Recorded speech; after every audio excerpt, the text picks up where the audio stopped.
Pues José María Ripalda es autor de historia de la filosofía de la Universidad Nacional de Educación a Distancia. Su especialidad es la filosofía alemana entre la ilustración y más, campos sobre que publica regularmente los medios especializados alemanes.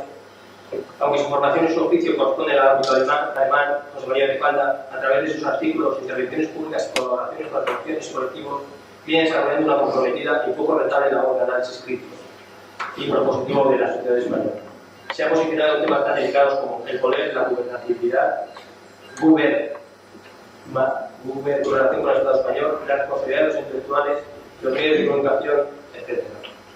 Tanto Adorno, Hegel y Marx ha publicado La nación dividida, Raíces del pensador de un pensador burgués, la cultura económica, ediciones de la filosofía real de Hegel, donde cultura también, fin de clasicismo, la vuelta con Hegel y la trota, comentario de filosofía estilo Hegel, De Angelis, filosofía macro-postmodernidad, políticas postmodernas y neonacionalismo. Tenéis todo lo que es la relación de biografía. Para concluir, su presentación, cito al autor De Angelis, perdón. De Angelis. Es una frase suya que yo creo que está en sus textos y lo está bien. Y también estas jornadas también están inspiradas en textos desastre y en personas como José María. Pero sí, como también dijo Hofmannsthal y Godard, la palabra es indecente. La primera obligación del intelectual no es callarse, sino hacerla también decente. Y para eso tendrá que hacer expresarles los pensamientos, comenzando por pensar lo que hace y siguiendo por hacer lo que piensa, en la superficie, como todos, pero no superficial. El intelectual no es un espontáneo. La síntesis de su ponencia la tenéis también en el dossier, y como si preferís presento a Miguel y entonces Miguel Pedro Montesinos es fundador de ACE, Asociación de las Revistas Culturales Españolas, director de la revista Política y Pensamiento El Viejo Topo, de la cual fue cofundador en 1975. Ha sido director y fundador de las editoriales Madrágora, Montesinos, así como de la revista Transición y Quimera. En la actualidad se dedica exclusivamente a la revista Viejo Topo, el sello editorial del mismo nombre y el sello Montesinos. Para quien no lo sepa, Viejo Topo es una revista mítica de la segunda mitad de los años 70 que tras una parada durante los años 80 reaparece en diciembre de 1993, con los objetivos de renovar desde una perspectiva crítica en lo económico, lo social, lo cultural, la ciencia, el poder y su negación, la política y el pensamiento. Como su página web de presentación de la revista Liga de Príncipe, perfecto, ahora presentaremos también. Disculpa por haber empezado antes, pero la dinámica ha sido culpa nuestra, no que te has sentido, pero la dinámica de las jornadas. Disculpa. Como su propia página web anuncia, el Viejo Topo, en las páginas del Viejo Topo tiene cabida todo aquello que inquiete, que inquiera aunque incomode, que incita a la reflexión y como consecuencia a la acción, en un mundo que no destaca precisamente por su sentido de la justicia, de la igualdad, de la solidaridad o de la libertad. Miguel también ha sido coordinador de publicaciones como la Batalla de Génova, hacia el Partido de Oposición y la Corte. Si seguimos con la presentación de Joaquín Senfera, es licenciado en Sociología y Filosofía, fue miembro del PSUV desde 1961 a 1981, director de Dos Horizons, revista teórica de este partido, de 1976 a 1981, autor de libros como La explosión de las necessitats, edición 72, y Sociología y Medio Ambiente, síntesis, es miembro de la redacción de la revista Mientras Tanto y actualmente es profesor de Teoría y Sociología Teoría Sociológica y de Sociología Medioambiental de la Universidad de Barcelona. Sobre todo agradeceros a todos vuestra presencia. Ahora presento también a Jordi Daudet, que es el contraponente. Es conocido también por todos, pero bueno, creo que es necesario aquí en estas presentaciones. Cursó estudios de arte dramático e historia contemporánea en Barcelona y París. Es cofundador de la revista Viejo Topo, en su segunda aventura, colaborador de la revista Quimera y autor de la novela del Estupor. También es fundador de la plataforma Cultura contra la Guerra. Su trayectoria en el ámbito de las artes escénicas, televisión, cine y teatro abarca una infinidad de proyectos de registro. He traído de su página web también unos breves comentarios que creo que pueden orientar. A lo largo de su trayectoria podemos comprobar como la simultaneidad podemos comprobar cómo simultánea tanto el trabajo artístico como su compromiso social, participando activamente desde 1957 en el equipo activo progresista en los encierros de la Universidad de Barcelona, que llegó a exiliarse, como su participación en el mayo 68, su compromiso. También tiene experiencia y ha colaborado con actividades en la reducción de los claveles, así como con el pueblo saharaui.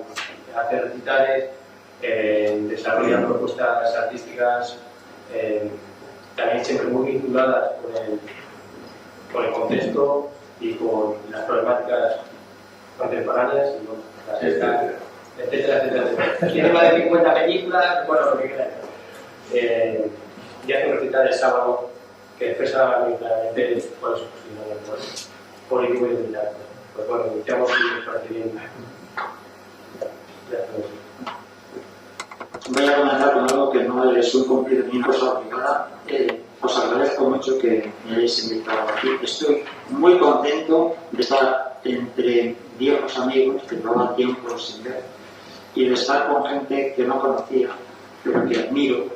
Y estoy también muy contento de estar con ellos, con Miguel Riera y con Jordi Calder y con otros que todavía no conozco y espero conocer. Lo que os voy a contar es una cosa un poco profesional. Pero la verdad es mi rollo, ¿no? Y ya sabéis los que me habéis traído que os arriesgabais a eso. Entonces, yo voy a hacer un pequeño recorrido por algunas opiniones sobre el intelectual en el siglo XX, del siglo pasado. Y alrededor de eso, pues voy a hacer algunas reflexiones. Dispongo más o menos de 20 minutos, una cosa así. Propiamente 30, pero... Vale. No, yo es que me puedo enrollar mucho. Hay una concepción que es fundamental en el modo como se entienden los intelectuales a sí mismos. Lo digo en tercera persona del plural. En la primera persona del plural no me resulta del todo adecuado en este caso.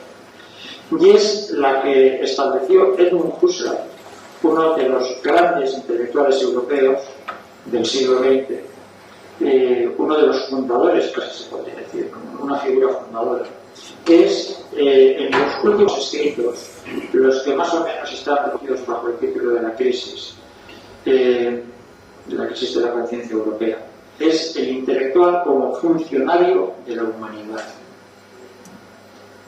Esto es una idea plausible, interesante y que funciona implícitamente en el comportamiento de los intelectuales.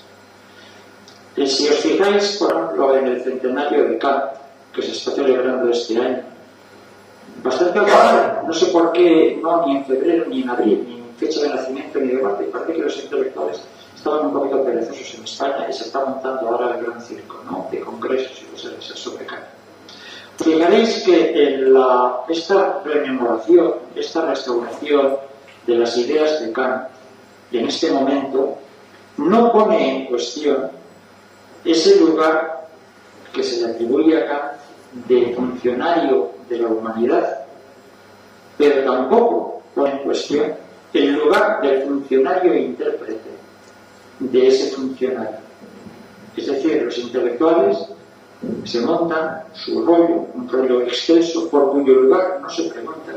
Fijaros si dijo José Bourdieu sobre esto. Es lo mismo, es un prejuicio que funciona automáticamente. El intelectual no tiene más lugar que el Olimpo. Este es el presupuesto normal. El intelectual no tiene lugar. Su lugar es la universidad. La universidad es, en principio, un lugar en el que realmente se piensa independientemente de condicionantes espurios. Si los hay, habrá otros que los corregirán. Que de la universidad salgan algunos políticos es normal, salen, pero es que salen, se van de la universidad, difícilmente vuelven a ella. En realidad, toda esta concepción tiene el funcionario de la humanidad tiene realmente un parecido con Kant. Kant hablaba del intelectual en su uso público como el legislador, el que da no leyes concretas, pero sí leyes formales, para que los hombres se orienten en su comportamiento cotidiano, especialmente en el político, porque él vivía en una época política de enorme turbulencia, que sería preciso recordar para entender muchas de sus frases, que se toman así como son. La diferencia entre Husserl y Kant es, sin embargo, muy significativa. Aunque uno hable de funcionario de la humanidad y el otro de legislador, en realidad lo que hay en Husserl es una retirada de la realidad, especialmente de la realidad política, al eufemismo. Su enorme esfuerzo intelectual que le justifica, un esfuerzo que llega a casi quebrar la personalidad sacerdotal del funcionario de la humanidad en Husserl. Ese enorme esfuerzo le justifica a sus ojos arma un narcisismo impresionante, ajeno a la crítica, pero que a la vez se refugia en ese mismo esfuerzo y en su abstracción para no tener que afrontar la realidad como lo hacía Kant. Y esto da lugar además a una figura de un reaccionario que yo creo que supera con bastante al mismo Heidegger. Lo que pasa es que Husserl tuvo la fortuna desgracia de ser judío y por eso no le dejaron ser tan reaccionario como Heidegger.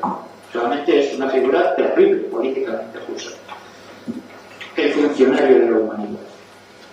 Y como veis, esto no está tan ajeno a su misma interpretación de lo que es el intelectual. Si nos vamos al caso de Georgi Lukács, nos vamos al extremo opuesto. Un poquito más joven que él, pero no mucho más.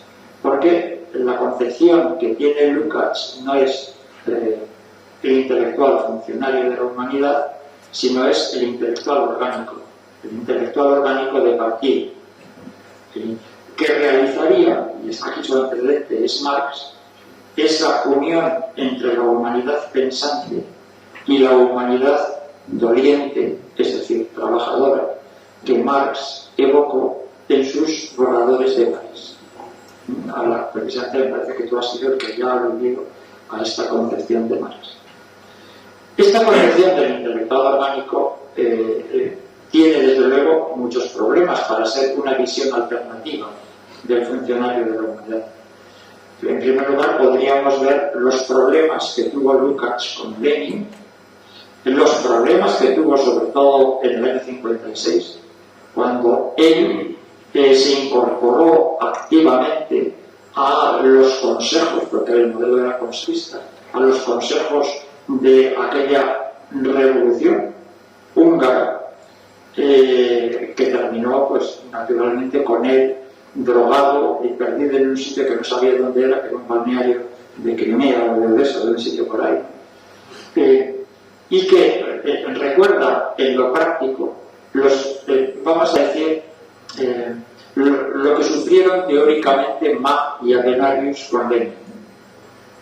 Aquí hay un problema muy grave de fondo, más allá de las anécdotas, y es que un partido es una empresa en sentido genérico, su ámbito es estrecho, representa parcialmente la realidad, la representa en la superficie política, que no es nada superficial, aunque hay que tener en cuenta que en España, a título de una pequeña digresión, en España un partido político, tal como está montada la Constitución, la ley electoral y una serie de disposiciones de las que no se habla y que son mucho más importantes que la Constitución, un partido no tiene por función representar, sino integrar.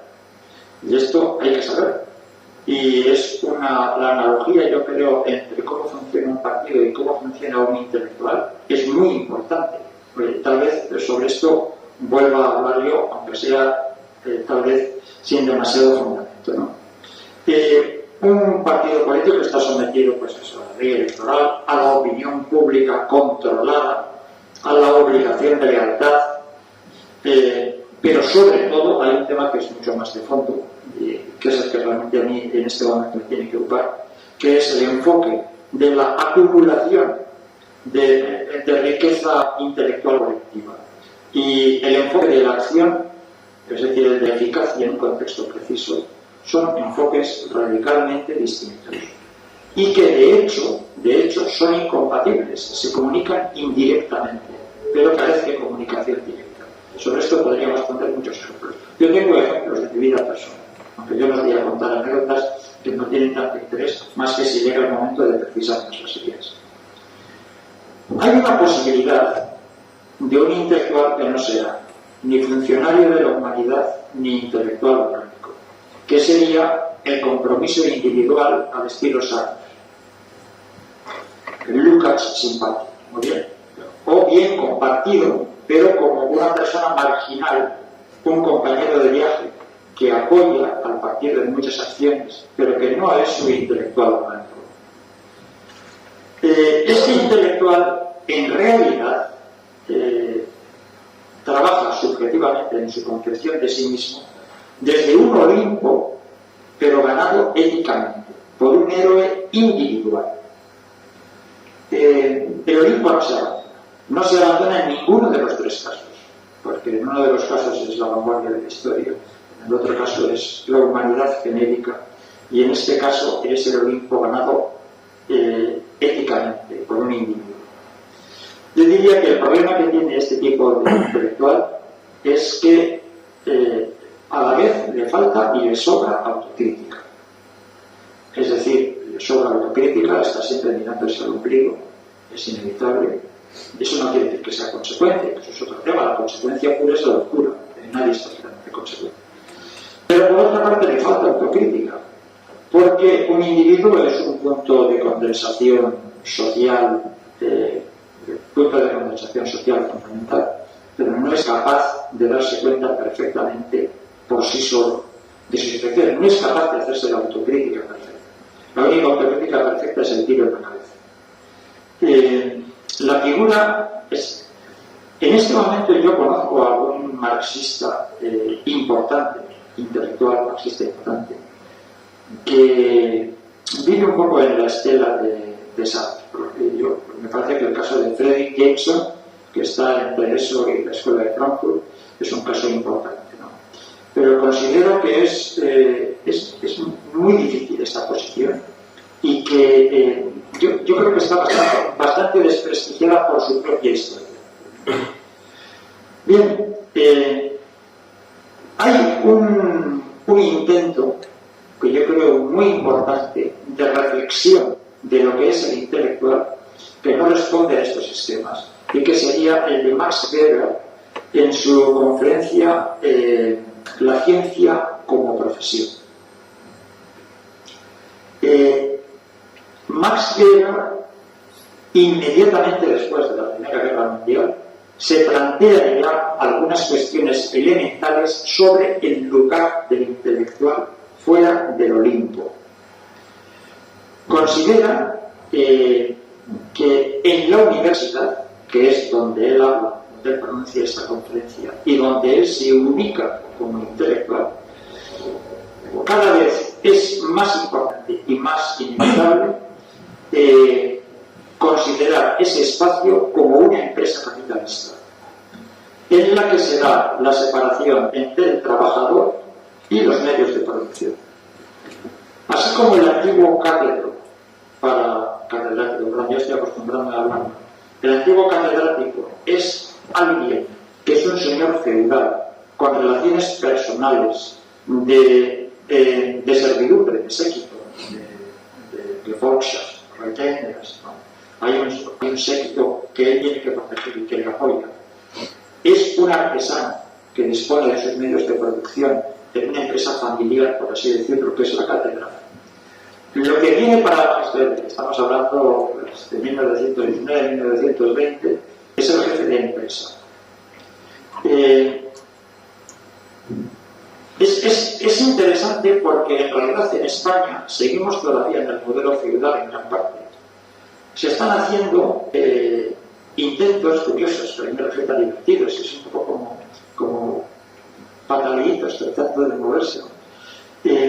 Convertir al profesor universitario en en un cazador de currículum como el artista. Es decir, me hace mucha gracia como actualmente cualquier cantante, pianista, lo que sea, tiene que acreditar un enorme currículum con el que se le presenta incluso en la radio siempre, ¿no?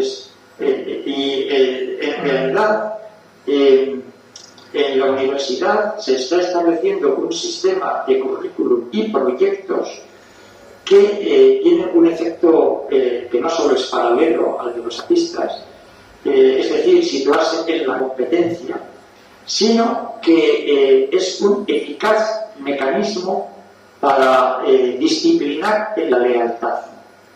Un mecanismo que antes era personal y que ahora en una empresa capitalista que se aspira a que sea la universidad, se consigue por otros medios. Yo os voy a contar dos anécdotas mías que son una un poco asquerosa y la otra es bastante divertida. Una es cuando yo presenté mi primer proyecto de investigación sobre Hegel, que era un proyecto pues totalmente ilusorio, porque es que además hacer proyectos en filosofía, y supongo que en ingeniería es absolutamente necesario, porque en filosofía es una cosa, pero bueno, pues como lo hice sobre una cosa en la que yo tenía un currículum de publicaciones también, además ya me he aceptado, se me pueden dar, me lo concedieron inmediatamente, porque era sobre Hegel y tal, ¿no? En cuanto yo presenté una cosa sobre posmodernidad, mercado, eso debe ser, entonces me dijeron que no. Realmente no dijeron que era por el tema, dijeron que el proyecto estaba mal hecho. Puede ser que tengan razón, pero el caso es que yo sé hacer proyectos porque además otro proyecto ya me lo habían aceptado. Y este no lo hice con menos cuidado. Esto es interesante porque, aparte de mi caso, que puede ser discutible, de hecho, claro, yo me fui inmediatamente a Estados Unidos a trabajar precisamente con Jameson, estuve allá bastante tiempo, escribí un libro, escribí otro libro sobre ese tema, es decir, era un tema en el que yo realmente estaba capacitado para investigar y de capacidad genérica la tenía. Pero esto lo que indica es la posibilidad de controlar por la adjudicación de proyectos la actividad intelectual de un país, y esto está avanzando cada vez más. Si, como es previsible, en la universidad se llega a separar radicalmente la docencia de la investigación contra el ideal humboldtiano de la universidad, entonces lo que tendremos será institutos, think tanks, que están exentos prácticamente de docencia, y la docencia dirigida a una masa de profesores meramente docentes, cuando además se está dando ya en la Universidad Española el hecho cada vez más frecuente de una mano de obra infrapagada en condiciones de precariedad laboral muy fuerte, que es la que se supone que va a encargarse de eso. Por lo cual se está amontonando ya el problema de los penenes, que tanto dio que padecer al franquismo en sus últimos años. Bien, sigamos con Max Weber. O sea, Max Weber ve claramente el problema de la universidad como un lugar concreto que tiene que funcionar como una empresa capitalista. Él no lo valora, dice que esto va a ser así. Estamos viendo cómo funciona eso, de hecho, como también un procedimiento de disciplinamiento de la masa laboral que somos los docentes. Yo os voy a contar la otra anécdota, el espanto con que contemplé yo una puerta en el rectorado de mi universidad con un letrero que yo nunca había visto: recursos humanos. Yo creía que en primer lugar los profesores éramos una cosa extensa, no éramos un recurso humano. Pero en segundo lugar, yo me acordaba de que Kant había dicho que el hombre nunca puede ser medio para otra cosa. Y en que en una universidad una puerta tuviera ese rótulo, me dejó consternado. Pensé, es que me parece que me estoy haciendo viejo. Bien. Después de estudiar Max Weber por primera vez, un lugar del intelectual, el lugar para él por excelencia, la universidad, porque hay que tener en cuenta que Alemania además era un país que llegó rezagado tanto al imperialismo como a la revolución industrial, y en realidad ambas cosas, la gran arma que utilizó para ponerse al día fue la universidad. Por eso el lugar del intelectual, más que en ningún otro sitio en Alemania, ha sido siempre la universidad. Hasta ahora están cambiando las cosas. En Francia cambiaron mucho antes. Aquí en España siempre ha tenido que haber intelectualidad fuera de la universidad.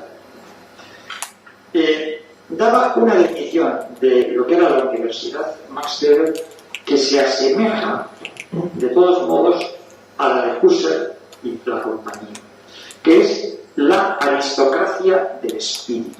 Espíritu en alemán se escribe con mayúsculas. No solo porque es un sustantivo como todos, sino con mayúsculas, sino porque espíritu se escribe con mayúsculas. Aristocracia. Aristocracia marcada por una finalidad supraindividual que la obliga a una disciplina extrema, único lugar en el que puede surgir la genialidad. El filósofo, en concreto, que es el intelectual por excelencia, es alguien que ha salido de la caverna y que, lo mismo que el científico, ha contemplado la verdad como objetivo común entre filósofos y científicos. Es interesante porque fijaros que la aristocracia del espíritu es el acceso a la verdad, no al conocimiento. Una visión, desde luego, muy, vamos a decir, muy clásica, por decirlo así. Es interesante que en este momento me parece que la ciencia económica hace muchísimo tiempo que ha abandonado ese lema de la verdad. Por ejemplo, a mí me hace mucha gracia que los neoliberales todavía citen a Adam Smith. Adam Smith sí que tenía una concepción de la verdad, y además una concepción de lo que tenía que ser la economía, que es la felicidad del género humano. Y cuando establece la ley del mercado, tiene muy claro que esto es una amenaza para la humanidad.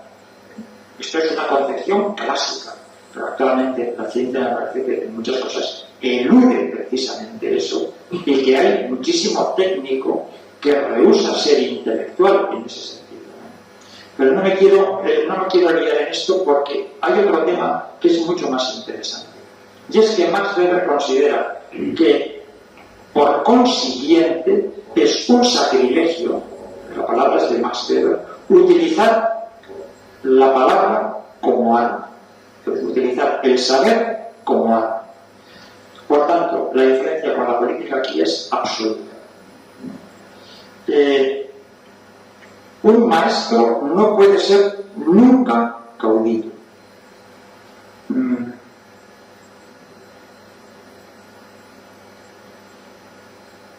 Un maestro que trate de imponer sus opiniones practicará un abuso de poder frente a una audiencia que no tiene posibilidad de discutir con él en igualdad de posibilidades. Y la práctica no se puede razonar científicamente. Fijaros qué razones da Max Weber, unas externas y otras internas. En la práctica no se puede razonar científicamente.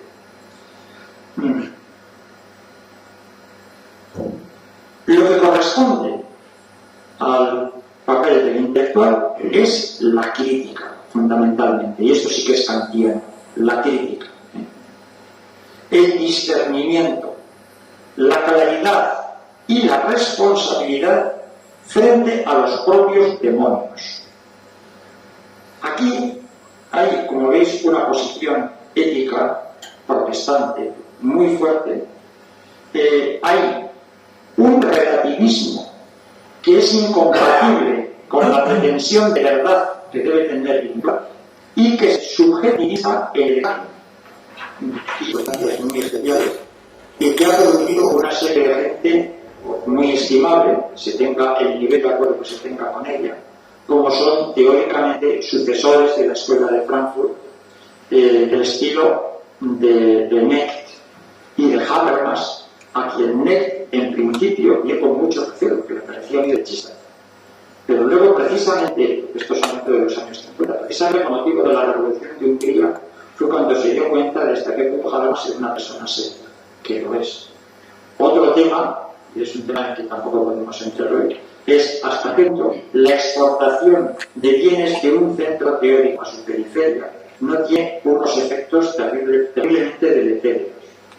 Yo creo que la importación de Habermas en España ha sido una cosa desastrosa. Desde luego el mismo ANSA se podría haber atribuido tranquila. La posición de Net en crítica al marxismo tradicional, bien sea socialdemócrata, bien sea sobre todo comunista, es que ha dejado atrás a Kant como algo superado y en realidad ha echado por la borda todo el capital ético que Kant representaba. Esta acusación la hace incluso al austromarxismo, que fue reconocidamente kantiano, puesto que también el austromarxismo consideraba que Kant era algo superado. Conocéis la superación hegeliana marxista. Él considera que el marxismo, manteniendo todo su caudal teórico, tiene que incorporar expresamente su voluntad ética, los mandamientos que, por ejemplo, Kant expone en La Paz Perpetua, y que lo que corresponde, yo así lo interpreto, lo que corresponde a los marxistas que tienen posición institucional, que se refiere también a los partidos marxistas, es establecer algo así como un a priori empírico que hiciera posible que las ideas kantianas se pudieran realizar. Es decir, es crear un estado de opinión de una estructura social en la que fuera posible realizar el ideal comunista antes de imponerlo. ¿Cómo? Elevando a su generalidad la vida cotidiana, los problemas de la vida cotidiana, los sufrimientos de la vida cotidiana de la gente, elevándolos a su generalidad, no a una generalidad abstracta.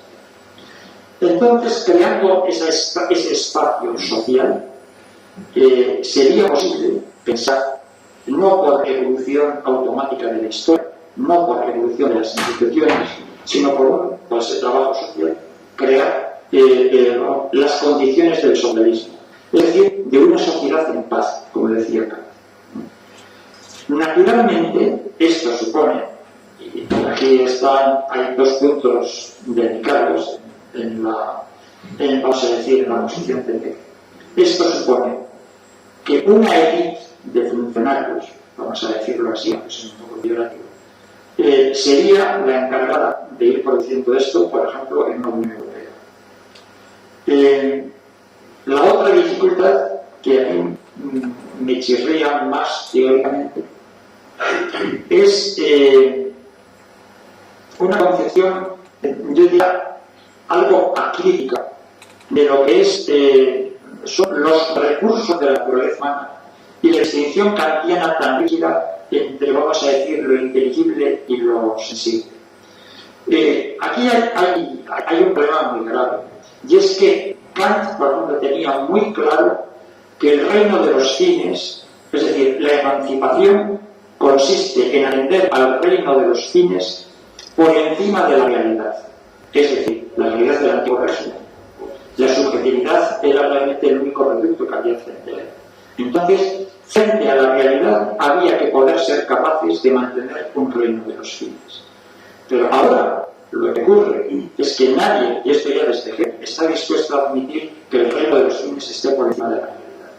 De hecho, la unión entre la clase pensante y la clase sufriente, que ya Marx, se ha hecho ya, y se ha hecho ya en el consumo, frustrado o no. El intelectual ya no es una persona aparte, es un individuo que está metido ahí abajo. Y hacer, vamos a decir, previsiones rígidas del tipo NET me parece ilusorio, porque los mismos funcionarios no tienen, esos mismos funcionarios que si no son de la humanidad, son funcionarios que van a crear las posibilidades para que haya un mundo humano, tampoco están por encima de esa realidad. A mí lo que se me ocurre, como yo diría, la arriesgada propuesta personal que yo haría, es una cosa un poco distinta y es un poco escandalosa, yo lo conozco. Les voy a decir, os voy a esbozar cómo he llegado a eso. No es una tesis absoluta, es tal vez una tesis un poco personal. Yo tengo muchas dificultades para ir a un congreso de gente de mi ramo, si no es de vez en cuando para hacer el paripé y no romper, vamos a decir, no romper la baraja en el medio en el que vivo. Es decir, poder mantener mantener un cierto equilibrio psíquico, sobre todo en mis relaciones con mis colegas. Soy incapaz de escribir en un periódico español, especialmente si es el País. Yo comprendo que un Vázquez Montalbán, que es una persona respetabilísima, haya escrito en el País. Comprendo a Javier Sálava cuando dice que el Espíritu Santo sopla en todas partes. ¿Bien? Comprendo a Javier Ortiz cuando ha escrito en El Mundo y ha sido incluso jefe de redacción. Pero Javier Ortiz es una persona con la que coincido amplísimamente, es una persona que admiro simplemente. Lo que yo digo es que yo no tengo estómago. Yo no tengo estómago para hacer eso. Yo, si escribo en algún sitio, pues yo escribo en Berría, o en Garo, en buscar información, sitios de eso. Ya está. Sitios además muy malos. Pues escribo en eso.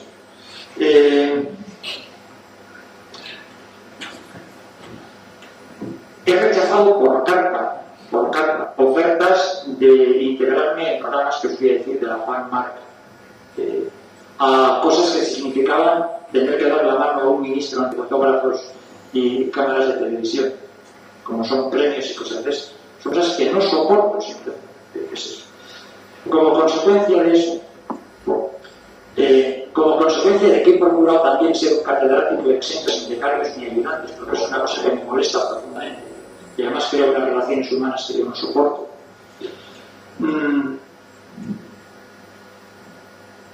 Como consecuencia de que en la universidad me he tenido que negar a asumir determinadas responsabilidades, porque yo sabía que no iba a poder cambiar la universidad, pero la universidad sí me iba a cambiar a mí. Me siento en una cierta cercanía a ese inmenso agujero negro que está en la sociedad, recibiendo cosas y dando lo mínimo que puede. Siento una enorme solidaridad con eso. Y me gusta compartir mis conocimientos, sobre todo en zonas marginales, en zonas donde por de pronto tengo la sensación de que eso no va a ser vuelto contra mí, contra lo que yo soy. Y procuro hacer de agujero visible en los sitios en los que no tengo otro remedio que estar ya con edad y vigilante. Yo creo que el papel de un intelectual que es consciente del lugar que se le asigna, del lugar sumiso que se le asigna, por mecanismos que en parte os he explicado con motivo de Max Weber, en parte por otros motivos que son evidentes, por ejemplo, en este país. Yo creo que un intelectual, el primer que tiene es dar algún gesto, esto mucho más no podrá hacer, pero dar algún gesto.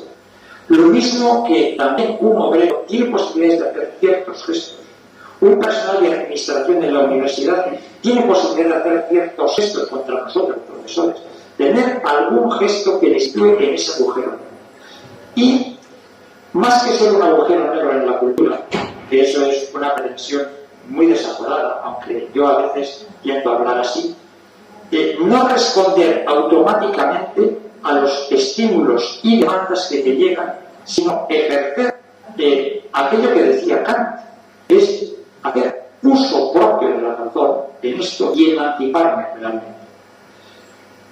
Si tengo algún problema con la, vamos a decir, con la idea de emancipación, que tengo un problema muy grave, pues la idea clásica que nos ha llegado, vamos a decir, en la ideología progresista, que es lo primero que habría que emancipar. Son muchas realidades pequeñas que no tienen dignidad suficiente como para pretender la emancipación. Ese es el verdadero problema de los progres, que hemos declarado demasiadas cosas indignas de emancipación.